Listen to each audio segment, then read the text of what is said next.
Chapter 1. The Draft Folder. I want to preface this by saying I am not someone who believes in the paranormal. I'm a software engineer.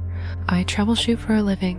When something strange happens, my first instinct is to find the logical explanation, trace it back to its source, and fix it. I am telling you this because what happened with my email account last year has no logical explanation, and I have looked for one every single day since.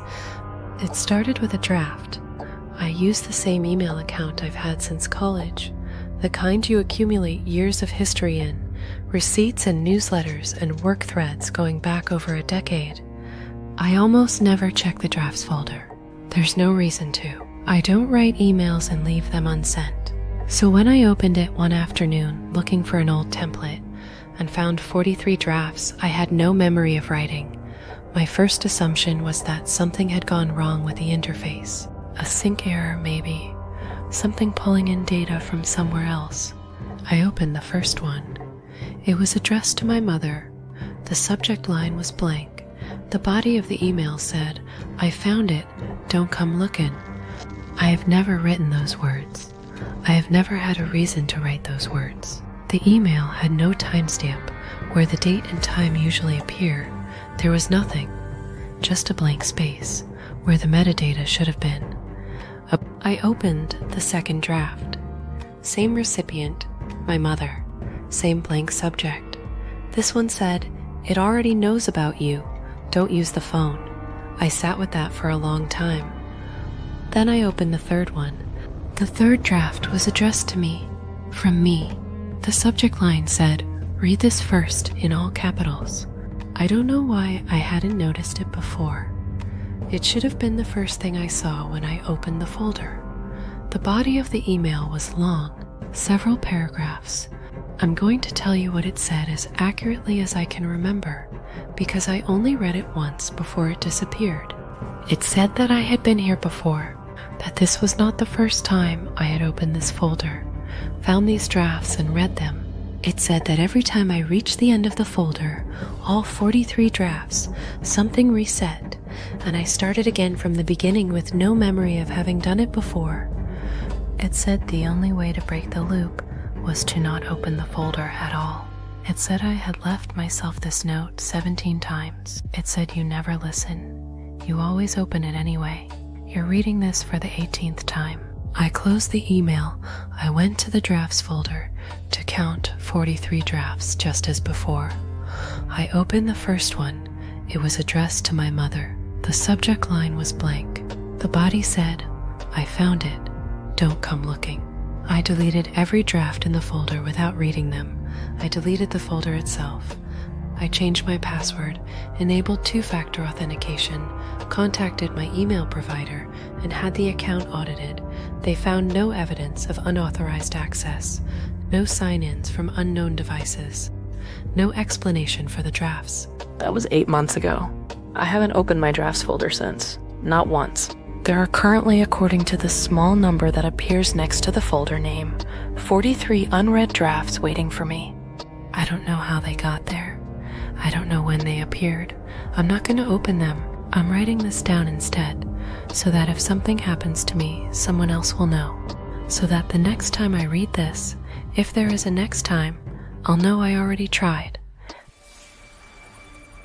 Chapter 2. The Playlist. My brother died 2 years ago. He was 26. The cause was sudden cardiac arrest. No warning, no prior diagnosis. Just a Tuesday morning phone call that split my life cleanly into before and after. I'm not going to talk about the grief, because that's not what this is about. This is about his Spotify account, which is still active, and what it started doing about 4 months after he died. His account was still logged in on the old family laptop we kept in the kitchen. Nobody had touched it. After he died, we couldn't bring ourselves to log out. It felt like closing a door we weren't ready to close. So it sat there, logged in, the last playlist he had been listening to still open on the screen. 40 songs. The last one he had played, according to the app, was a song he had loved since high school. I know because he played it constantly. It was the last thing he listened to the night before he died. 4 months after the funeral, my mother called me in the middle of the afternoon and asked if I had been using the laptop. I hadn't. She said the playlist had changed. 3 new songs had been added to it, at the top of the queue, and the account showed that they had been added that morning at 3:14 a.m. I drove to my parents' house that evening and looked at the account. 3 songs had been added, just as she said. The first was a song my brother and I had listened to together on a road trip 2 summers before he died, something I had never mentioned to anyone because it was the kind of small private thing that doesn't come up in conversation. The second was a song that had been played at his funeral, added by one of his friends at the last minute. The third song had no title and no artist. It was listed as 0 o'clock in length. When I pressed play, nothing happened. When I tried to find information about it, the app returned an error I had never seen before. Not track unavailable or content not found, but simply a blank white screen that resolved after a few seconds into the playlist, again, as if nothing had happened. I checked the account's login history. No devices had accessed it that night. No one had logged in. The laptop had been closed and sitting in the kitchen in a house with a security system that had not been triggered. I didn't log out of the account. I still haven't. The playlist hasn't changed again since that night. Still 43 songs plus the 3 additions, plus the one that has no name and no length and plays nothing when you press it. I check it every morning. I don't know what I'm waiting for. I think maybe I'm waiting for a 4th song. The camera, the doorbell camera, was my wife's idea. We had moved into the new house in September, a quiet street, good neighborhood, and she wanted to feel safe when I traveled for work. Standard setup, motion activated, records a short clip whenever something triggers it, sends an alert to her phone. We chose a well-reviewed brand, paid for the cloud storage subscription, set it up on a Saturday afternoon, and tested it by walking in and out of our own driveway. Everything worked exactly as it should. For the first 3 weeks, the camera recorded what you would expect. Delivery drivers, our neighbor walking her dog, a raccoon at 2 a.m. that triggered 6 consecutive alerts and annoyed us enough to adjust the sensitivity settings. The first unusual recording appeared on a Thursday night in October. My wife showed it to me when I got home from a work trip. The clip was 11 seconds long, time-stamped 3:07 a.m. It showed our front porch and driveway, empty and still in the way things are still at 3 a.m. But at second 4, something moved at the very edge of the frame, the far right side where the camera's range ended, just beyond the reach of the motion light.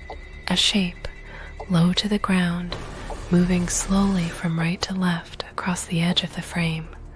Not a raccoon, not the right shape for a person either.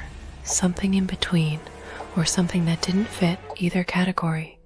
It was at the edge long enough to be clearly there, and then it wasn't.